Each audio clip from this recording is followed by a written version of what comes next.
धूप एक देहाती आंगन को नहलाती है, लंबी छाया डालती है, जैसे कि विशाल खुले आकाश के नीचे जीवन खुलता है। एक शांत कोने में गौरी, एक बूढ़ी गाय, उदास खड़ी है। उसका कभी मजबूत शरीर अब धूप में कंकाल जैसा दिख रहा है। उसकी आंखें सूजी हुई और दुख से भरी हुई एक गहरी भूख को दर्शाती हैं, जो उसके अस्तित्व को खाए जा रही है। बच्चे और बड़े अपने कामों में व्यस्त हैं। उनकी हंसी और बातचीत गौरी के मौन दुख से बेखबर है। पास ही एक युवा जीवंत गाय को प्यार से खिलाया जा रहा है, जो गौरी की उपेक्षित दुर्दशा के बिल्कुल विपरीत है। गौरी देखती है, उसकी निगाहें गहरी उदासी से भरी हुई हैं, जो उसके मिटते अस्तित्व का एक मौन प्रमाण है। जैसे ही शाम ढलती है, विशालकाय बाघ शूरवीर घने जंगल से निकलता है।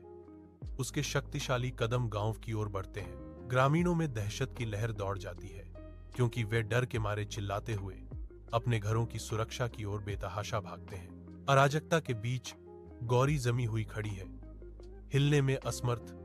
उसकी आत्मा और शक्ति पूरी तरह से समाप्त हो चुकी है। शूरवीर गौरी के पास पहुंचता है। उसकी आंखें शुरू में एक शिकारी की ठंडी शिकारी प्रवृत्ति से चमक रही थीं। हालांकि जैसे ही वह उसकी कमजोर स्थिति और खोखली खाली आंखों को देखता है, उसकी सहज क्रूरता एक आश्चर्यजनक शांति में बदल जाती है। उसे नुकसान पहुंचाए बिना शूरवीर एक गहरी जानबूझकर सांस लेता है, फिर चुपचाप जंगल की गहराई में पीछे हट जाता है। गांव के चौक में ग्रामीण इकट्ठा होते हैं। उनके चेहरे डर और विस्मय के मिश्रण से सने हुए हैं। प्रताप, गांव का मुखिया, आगे बढ़ता है। उसकी उपस्थिति शांत भीड़ के बीच ध्यान आकर्षित करती है। बूढ़ा धर्मपाल प्रकट होता है। उसकी बुद्धि चमकती है, जैसे वह विचार करता है, शूरवीर ने हमें करुणा का पाठ सिखाया है। ग्रामीण गौरी की ओर मुड़ते हैं।